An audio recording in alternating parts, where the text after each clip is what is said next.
Привет, друзья! Вторая серия моего автопутешествия. Ярославская область и других регионов по пути. Вот. В первой серии я посетил 4 заброшенных деревни, но снял по факту только одну, вот именно основной канал «Заброшенный мир». Остальные кадры деревень тех, в общем, в первой серии я там немножко показал из коптера и так. Они, короче, еще частично жилые оказались, не полностью заброшенные. Вот, ну и вчера еще, в чем жесть была, 4 часа я ходил с мокрыми ногами. То дождь, то солнце, трава по пояс, вся вода с травы попадала в резиновые сапоги. И я каждые полчаса где-то, может быть даже чуть раньше, чаще вернее, выливал воду, выжимал носки. Это просто жесть. Вот. В общем, если кто вдруг не смотрел первую серию, обязательно посмотрите, ссылочку в описании к видео. Так, время у нас почти 8:30 утра. Ночевал я, собственно, в Угличе, на улице. Рядом дома. Машин тут замучили, носиться меня разбудили. В итоге приехал сюда где-то в 1 часу и около часа лег ночью. Так, открываем.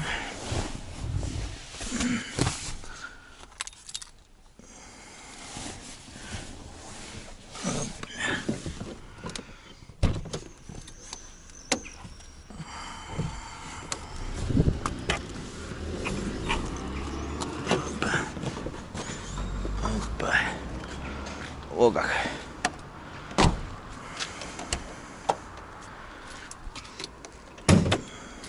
Ну и как приехал, сразу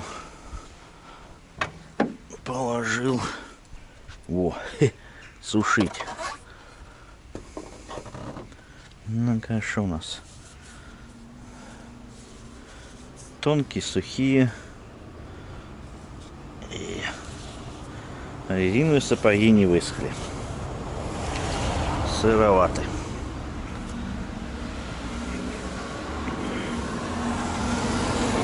Шерстяные, чуть-чуть влажноваты. Ну так, хоть немного, хоть подсушили зато.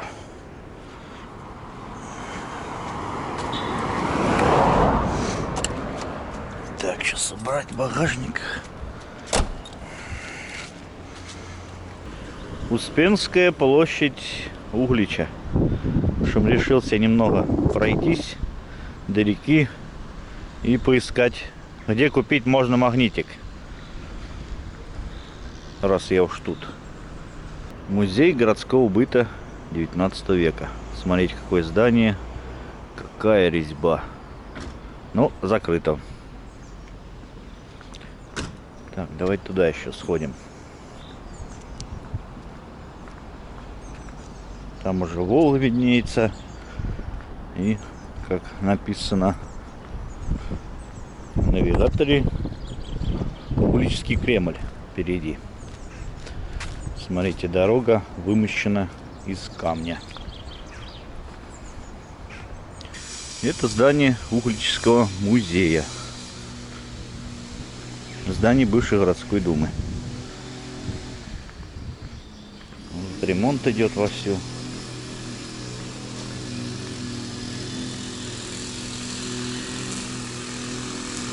Траву косят. Богоявленский собор 1827 года. Кремль 2 написано на стене у его. А здесь, собственно, сам Кремль. Такая вот церковь. И башенка наверху с часами. Смотрите, здесь изображение Но еще пока не отреставрированный. Какая красота. Самые красивые вот эти вот колонны. Смотрите. Причем от дерева.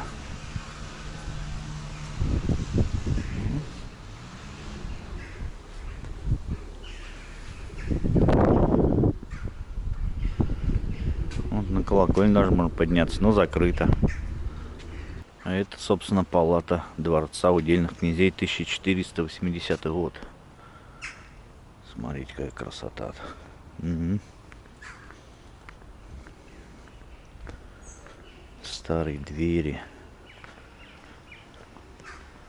Какой вход.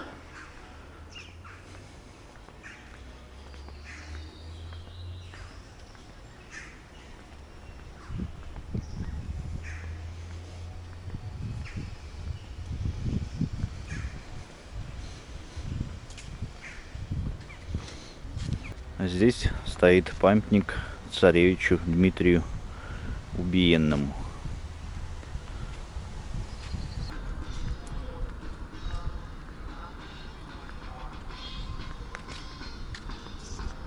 А здесь вот за такой вот сеткой с навесом стоит старый трактор ХТЗ 1936 года.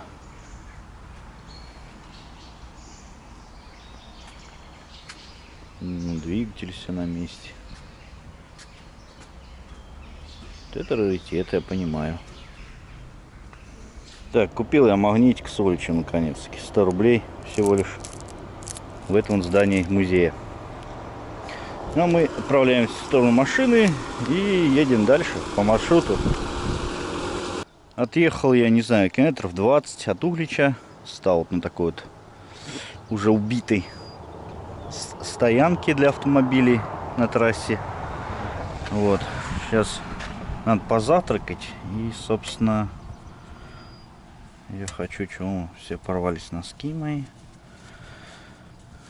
Пока буду завтракать, немного еще подсушить носочки. Носочки подсушить. И этот продырявился тоже. И все, кранты шерстяным носкам. Теперь к зиме новый покупать. Эти-то они еле-еле влажные. В принципе, так вот нам можно. Так, штаны, а то я забыл вчера их. Но они почти сухие уже, на самом деле. Так они, слегка. Так, их положим. Сапоги, не знаю, смысл есть или нету. Они мокрые, взглянь. Мокрые, взглянь, мокрые. Фиг с ней. Так вот их положим. Ну как их положить-то поудобнее-то? Так. Так вот запихать. Закрыть, конечно, не получится. Так, прикрыл. Сойдет. Закипела наша водичка. Ветер, блин.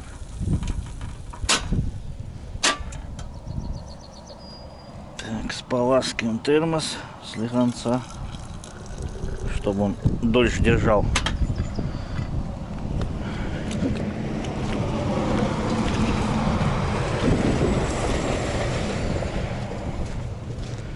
Так, теперь крышка пока накрыть.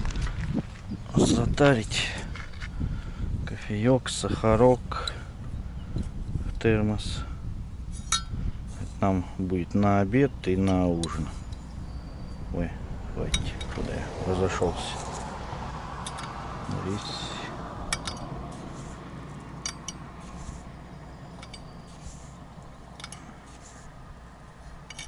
Это десертная ложка, если что. То-то многие удивлялись. Как так? Ты что, столько много сахара? Термос, не помню, 0,5 или 0,8, 0,7, что-то такое литра. Вот.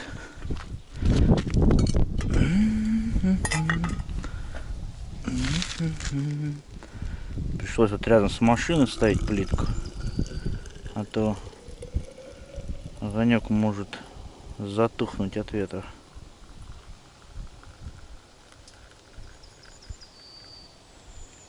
Еще немного. Так. И бокальчик нам на сейчас. Купил Мишка, блин, стол, стул раскладные, поездки.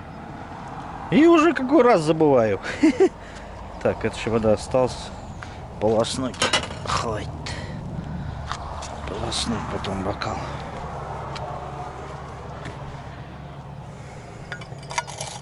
Как видели, воду я с собой вожу всегда из дома. Потому что, ладно, покупить воды. Но вот эта вот покупная химозина, мыльная какая-то вода, что-то, ну нафиг ее. Может какая-нибудь там рублей, не знаю, за 300, за 5 литров, может быть нормальная вода. Но там до 100 рублей за пятерку это полная фигня. От нее ж потом в животе плохо. Такой воды. Ну нафиг. Травиться. Химия обработана. Непонятно еще откуда взята эта вода. Такое себе. Так, в общем, колбаски нарезал. Хлебушек. Бутеры. Надо колбасу есть. Хоть у меня есть сумка-холодильник, вот она. Я показывал.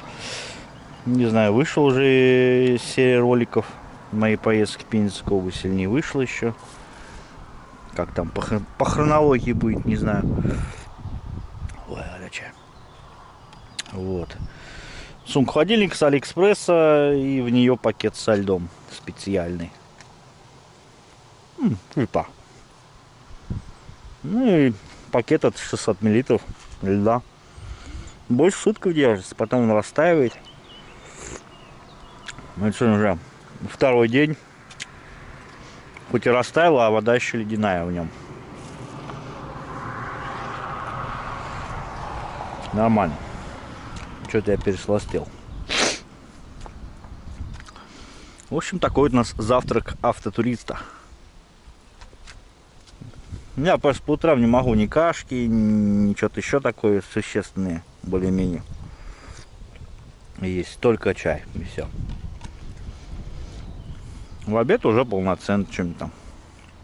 Либо поездка только вечером. Ну, мне полезно похудеть зато. Я вот за лето, за своей поездкой, сезон скидываю от 10 до 12 килограмм.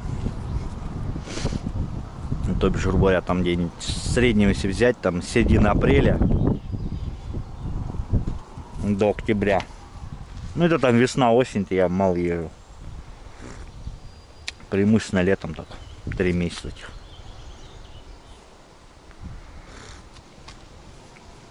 А в зиму опять потом набираю. Так, все, покушал. Колбасу убрать надо в эту сумку. Ну, вот как она выглядит, вдруг кто, если кто не смотрел. Вот он пакет уже с водой. Ну, до сих пор ледяной. Вот тут у меня охлаждается и вот колбаску. Так вот не особо закрываю, чтобы она не портилась так сильно быстро. Так, это у нас сюда идет. Прошло у нас в итоге где-то 30-40 минут. Посмотрим, что у нас тут подсохло, не подсохло. Так, все, штанишки сухие абсолютно. И, соответственно, резиновые только единственное, нифига не сохнут. Ну, вот здесь вот по бокам высохло, там вот, где лапка, не знаю, видно, нет. Сыроватенько, но уже нет, не особо сильно. Да, чуть-чуть влажновато. Он не горячий внутри, кстати.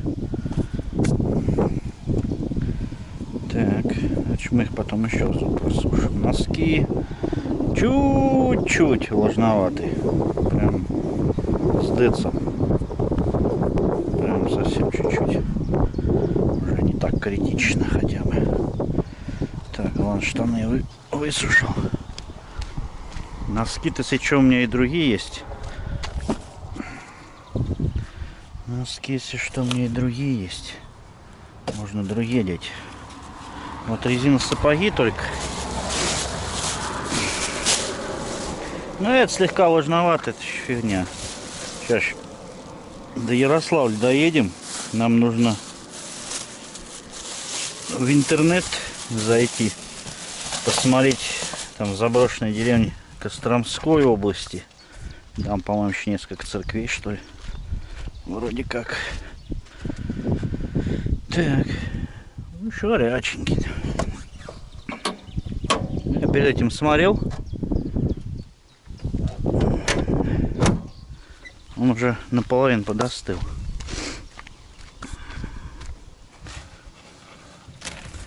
Так, тряпочку убираем. Вот так вот. Вот так вот. Опа. Все, едем дальше. Пока до Ярославля.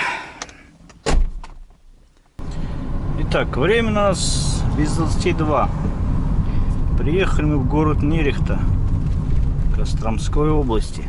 Через 300 метров поверните направо, а затем поверните налево. Собственно, недалеко отсюда есть заброшенный детский лагерь, о котором я узнал еще 2 года назад. Не знаю, есть ли что там теперь посмотреть или нет.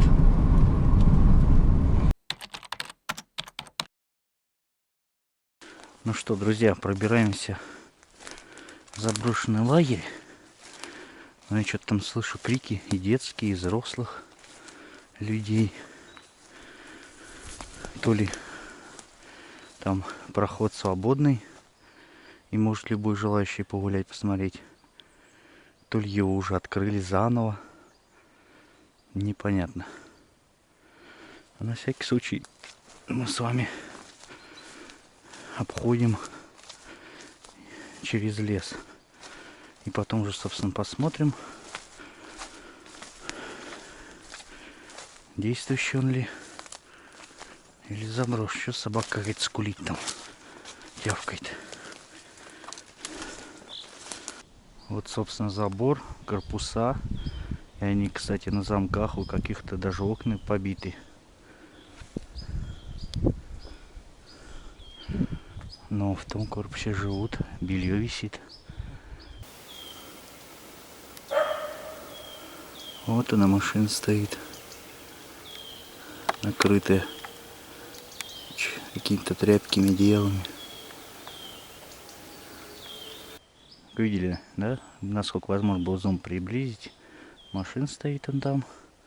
Вот в этом корпусе зеленым живут. То ли, может, беженцев сюда поселили, не знаю. Другие корпуса заброшенные стоят вроде как. Странно, странно. Недалеко от этого лагеря нашел такую вот бочку. Конструкция. Собственно, бак для воды. Вот труба заканчивается, видимо, в лагере она и подавалась.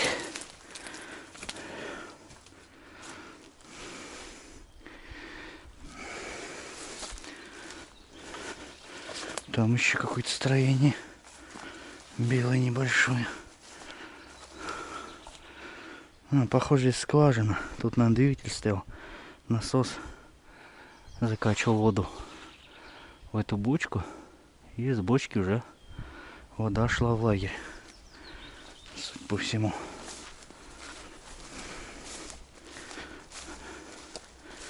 И вот здесь какое-то белое строение.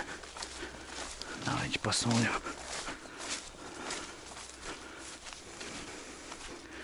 Это, по-моему, щитовая.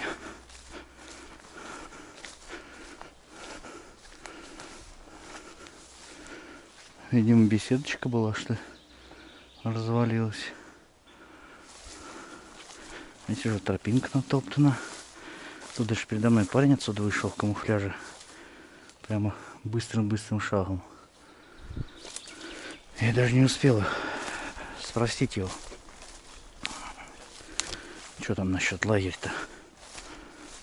Свободный, свободный, заброшенный, заброшенный.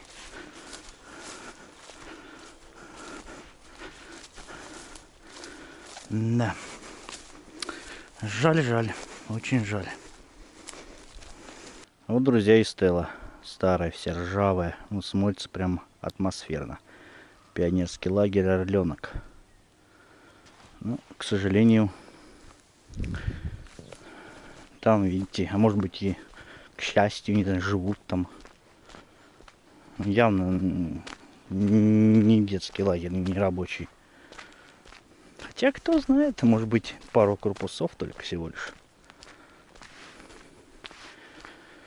Так, в общем, вон наша машина стоит. Что сейчас тогда? Попробуем в Нерехте поискать, где купить магнитик. Вот, и, наверное, поедем по заброшенным деревням. Но до них нам где-то еще где-то километров 80 нужно проехать. Ну что, в Нерехте я и наконец купил магнитик. Вот с Нерехтой и с Костромой. Кострому я взял, потому что я был там несколько раз, но магнитик так и не покупал. А это смотрю, здесь Кострома есть. И его заодно тогда возьмем. Я же там был. Я же собираю магнитик, кто не знал, там где я был. Вот, и что, по 60 рублей, нормально, недорого. Копейки, по сути. Ну и заодно давайте еще разочек проедемся по Нерехте. ЖД вокзал. Тут что-то типа площади, я так понимаю. Я вообще не готовился, не изучал тут что как чего называется и все такое. Поэтому говорю то, что вижу, так сказать. В общем, сейчас еще пообщался с мужчиной, вот, который магнитик мне продавал, фотоателье. Я хотел до Волгореченска с Нерехтой проехать. Но там еще плюс посетитель был, сказали оба, лучше, говорит, ехать через Кострому вокруг. Там, говорит, какой-то участок, говорит, сделали вроде асфальт, а половина где-то полная жесть. И когда с Ярославля я сюда, в общем, ехал, вот у мужчин тоже спрашивал, говорю, там, говорю, 2 дороги было, у меня навигатор по той повел. Вот. Он говорит, о, зря нам было по другой ехать, там не чуть подальше проехал, когда по трассе Ярославль-Кострома. Там всего лишь 8 был километров убитого асфальта до Нерехты. А по какой я ехал? 18. Я замучился ехать. Я вот эти 18 километров, наверное, целый час ехал. Там первая, вторая, снова ям на яме, ни одной заплатки. Надо было, конечно, подснять вам, показать. Ну, я там матерился и все такое. На эмоциях был. Я, говорю, срезал, говорю, поближе. Решил сократить путь, чем через Кострому опять до Нерехты. Вот нам сейчас нужно до Костромы доехать. От Нерехты 46 километров. Это лишний круг сейчас. А мне нужно до Волгореченска, по сути. И там уже сворачивать с трассы и по деревням туда жилым. Там церкви заброшенные, деревни вроде как заброшенные. Время же 4. И я, наверное, фиг чего сегодня успею. В общем, посмотрим. Просто я думаю, говорю, сейчас если от Нерехты везде хорошая дорога до Волгореченска, там всего лишь что там 30 или 40 чем километров. Думал сократить путь побыстрее, чтобы. А не тут-то было. Придется вокруг. Вокруг лишнее время еще тратить. Ну да ладно. Ходовка важнее, чем потраченное время и бензин. Или также ресурс, конечно, автомобиля.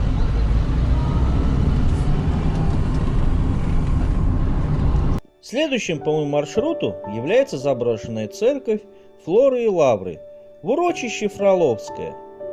Храм был построен в 1745 году на средства Ивана Семеновича Широкова. В советские годы он был закрыт и разграблен. Более подробная история, кому интересно, можете ознакомиться в описании по ссылочке. Вот так вот, собственно, внутри этого храма. Завалено старыми венками, крестами.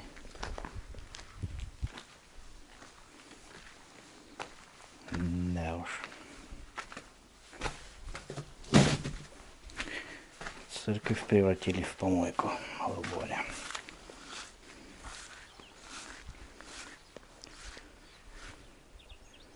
А вон там, собственно, недалеко урочище Ильинское, и от когда-то большого села осталась только заброшенная церковь.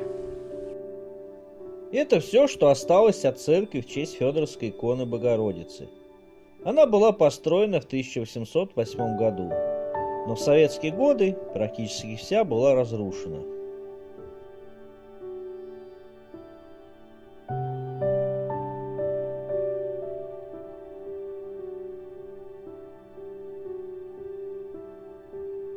Вот такие, друзья, две заброшенных церкви. Даже, вернее, уже немного руины, остатки от них. Вот, перед этим я еще пытался проехать в несколько заброшенных деревень, которые по одной дороге, грунтовкой, полями. Там их аж 2 штуки. Но там все. Видим, тут дожди были, он до сих пор кое-где лужится. Там, да, сейчас вам попозже, может, покажу край асфальта в это вот село. Вот. В общем, в полях грязища, болото во всю дорогу, а до них пешочком-то далеко, если идти-то. Да и время-то уже у нас 6 почти вечера. Я уже никак не успею. Туда, в общем, полями, не знаю, километров 8 пешком. Обратно по темноте идти. И то еще не факт, что там одна из них, возможно, даже частично жилая. Со спутниковых снимков там 2 или 3 огорода распаханных. Ну и видно было по грязи, по лужам от Нивы следы. Причем там она так виляла, так шлифовала. Я, короче, тоже попытался, одного лужицу проехал и немножко защиту помял. Ну, не критично, но немного есть. Потом тогда к Женьку Фурманов приеду. Надеюсь, у него ломик какой-нибудь есть. Подвыпрямить немного. В прошлом году я пытался в те деревня проехать, тоже была грязь, но не такая, как в этот раз. И в этот раз, видимо, дожди были недавно. Лужи такие прямо ого-го. Я, как обычно, забыл подснять. Вот, в прошлом году на 9-ке я пытался туда проехать. Тоже защит помял. Об эти клеи засохших глины. И сейчас опять помял защиту. Ну, в прошлый раз конкретно помял, что аж к поддону прилипла защита. Что не есть хорошо. Вот, сейчас там чуть-чуть помял, ну, немножко там вот пространство есть. Может, миллиметра 2-3. Хотя бы не вплотную. Вот такие дела. Не знаю, сейчас и не знаю, смысл есть. Сейчас вот, собственно, на трассу выезжаем. По ней потом проехать. Долгореченска, там чуть дальше еще проехать, тоже жилыми селами. И, по-моему, там тоже грунтовкой. Там, по-моему, еще больше. Там ли точно 10 километров грунтовкой. В прошлом году я тоже пытался на 9-ку проехать, тоже без вариантов. А видимо, здесь или вчера, или сегодня, может, не знаю, с утра Похоже, дожди хорошие пролили, пока мне здесь не было. Что... А тоже глина. Несу глины, прям глина конкретная. Что это без вариантов. На легковой машине это прям вообще даже и соваться не стоит. Как пластилин. Вот такие вот пирожки. Не знаю, даже, наверное, в те еще там 2 деревни заброшенные. Даже, наверное, и смысла нет ехать разведывать. Наверное, к Женьку сейчас поедем, Фурманов. И будем думать, что куда завтра двигать. Наверное, Владимирская область, там еще есть места. Вот такие вот обломчики. Блин, деревни слишком далеко в полях. Слишком далеко. Если хотя бы 3 километра, ну 4, фиг с ней, максимум, можно было бы еще сходить. И то если с утра. Но уже не вечером явно. Что-то какая-то прям непруха на заброшенные места. Ну да ладно. В общем, переночевали в Фурмана наверняка. Хотел вам показать, смотрите, как отреставрировали сталинки. Какая красота от стола, от старых двухэтажек. Вот Женек эти внутри тоже полную реставрацию сделали у них. В общем, Фурманов прям преобразился буквально за год. Асфальт везде новый положили. Все чистенько. Прям мне понравился городок. Хоть и небольшой, но такой душевный, прям душевный. Вот, и въездные ворота, так называемые, полностью тоже отреставрировали. А то они все облезлые. 2 года я уж приезжал, были. Сейчас прям с подсветочкой они ночью. Тротуарную дорожку сделали. Прям хорошо. Город Иваново. Город невест. Где же ты, моя спутница жизни? Отпишись. Найди меня.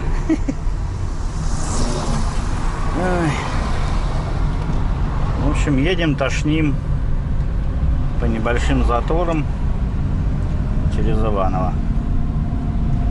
Немножко вам города невест.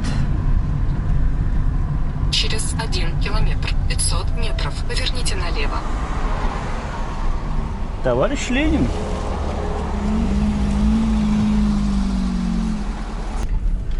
Так, ну что, приехали мы в село Мальцево. Ну, как видите, село жилое. Ну, здесь заброшенная церковь.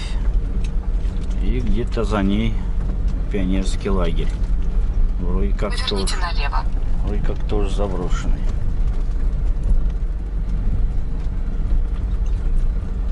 А, это вон там, да? А его уже разобрали практически. Ёшкин кот. Его уже весь разобрали. Один он корпус остался. От одного здания и все. И все. От детского лагеря практически ничего не осталось. Вон еще корпуса. Ну, короче, его До конца маршрута осталось 100 метров. усердно разбирает. Понятно, корпуса. Маршрут перестроен. Через 100 метров развернитесь. Да иди ж ты, ман.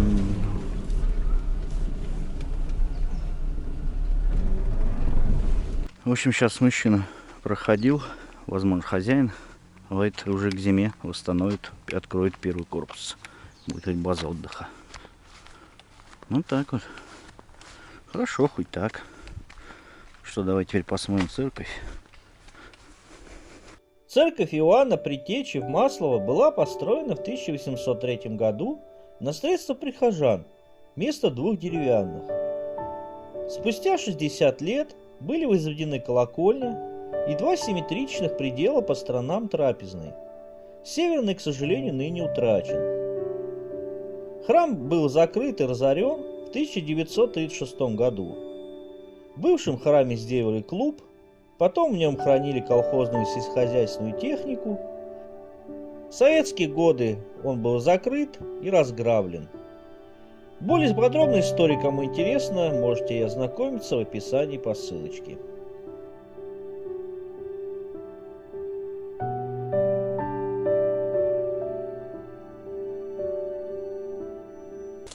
Ходим внутрь церкви. Ух, холодно, темно.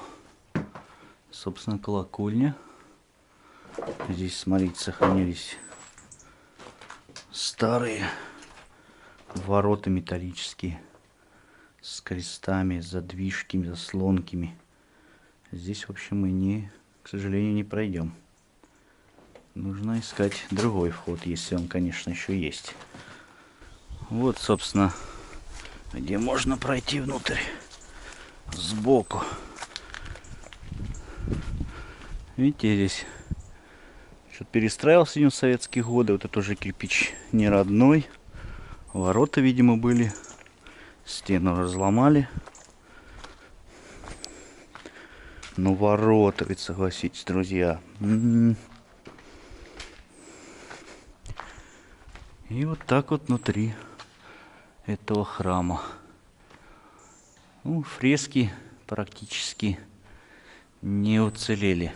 В очень-очень плохом, к сожалению, состоянии.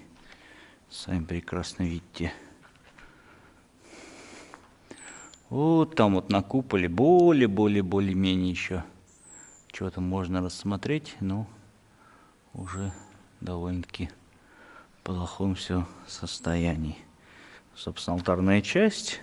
Церковь, как видите, совсем небольшая. С двух сторон. Видите, какие узкие, высокие двери.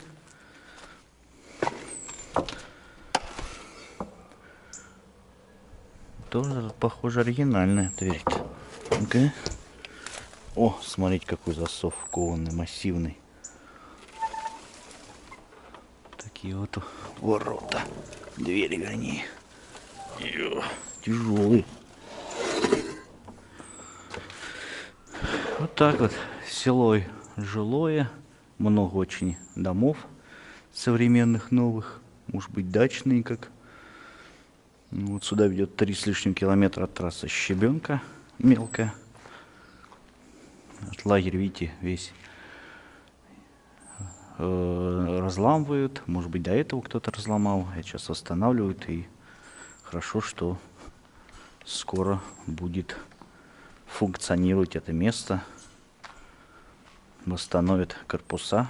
И, как он сказал, будет база отдыха. Давайте зимой уже к Новому году, наверное, откроем первый корпус. Вот приезжай в гости. Вот. И, возможно, хоть асфальт положим. Ну и как уже выезжать из этого села, парень тоже мимо проходил, с соседнего жилого села он работает, восстанавливает базу отдыха, вроде как уже будет. Вот, сказал, лагерь это закрылся еще в нулевых, я от детства его помню. Ну и тоже он, вот откуда сам я с Тамбовского села, хоть далеко, я Ярославская, говорю, был, и так по пути сюда решил заехать. То я что ж 2 года все собирался и наконец-таки заехал.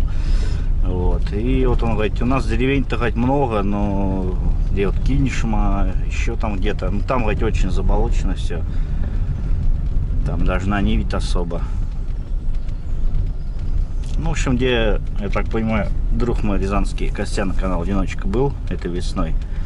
Вот в тех краях где-то. Ну, говорит, пешком туда, говорит, очень далеко. Говорит, замучись идти до деревень. Туда только на внедорожнике хорошем. Вот такие дела. Ну, в том году я Ивановскую одну область снял. В Фурманском районе, по-моему. Вот. Если кто не смотрел, сейчас в правом верхнем углу сейчас подсказка, ссылка на это видео. Обязательно посмотрите, если вдруг кто не смотрел. Ну и, собственно, приехала Муромцево.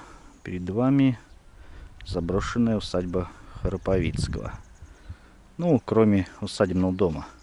Там находится выставочный зал, сувениры и еще что-то.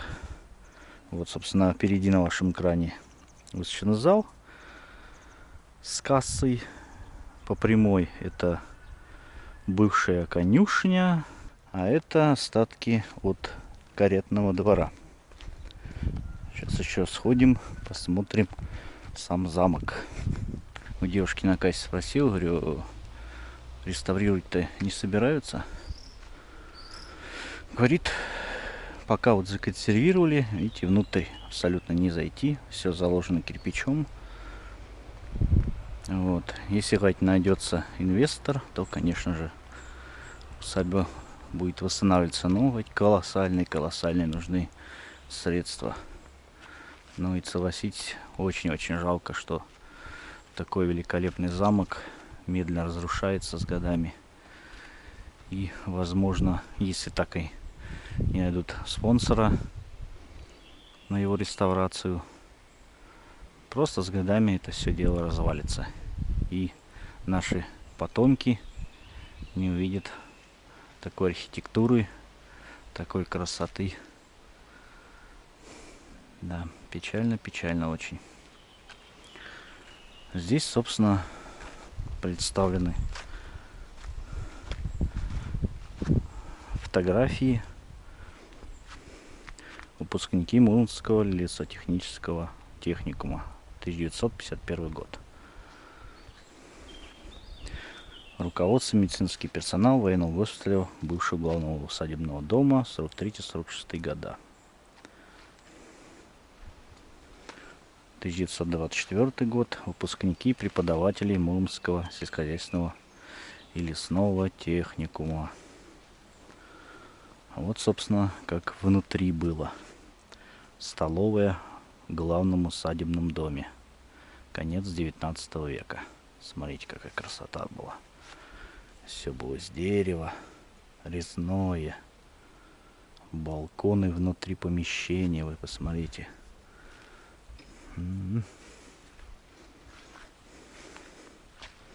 Вестибюль главного усадебного дома. Также конец 19 века. Здесь, смотрите, сабли, мечи. Когда-то висели. Каскадная аллея и главный усадебный дом. Начало 20 века. Ну, это вот если отсюда смотреть в ту сторону, собственно, вот так вот, видимо, это все и выглядело. Вот, собственно, и Барский пруд.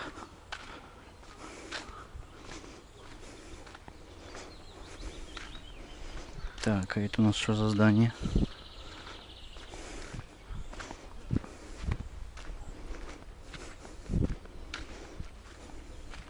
Лодочный павильон.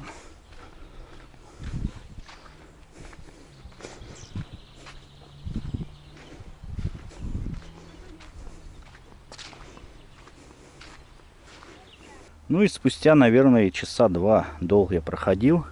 В общем, отснял я видео об этой усадьбе. Видео о ней вы увидите на моем основном канале. Не знаю, наверное, зимой. Может быть, осенью. Вот. Купил еще магнитик их местный. Усадьба Храповицкого Судга. 150 рублей. И 150 рублей отдал, чтобы на территорию замка зайти и посмотреть ее. Кому было интересно, пальчик вверх. Пишите комментарии, делитесь в соцсетях видосом, чтобы канал развивался. А то он совсем маленький, молодой. Вот. Ну, если вдруг кто-то захочет оказать небольшую финансовую помощь на бензинчик, на поездки, буду рад любой копеечке. В описании к видео реквизиты есть. Карта Сбера и Юмани кошелек. Вот. Ну и подпишитесь на Дзен канал мой. Вот. Всем огромной удачи и пока-пока.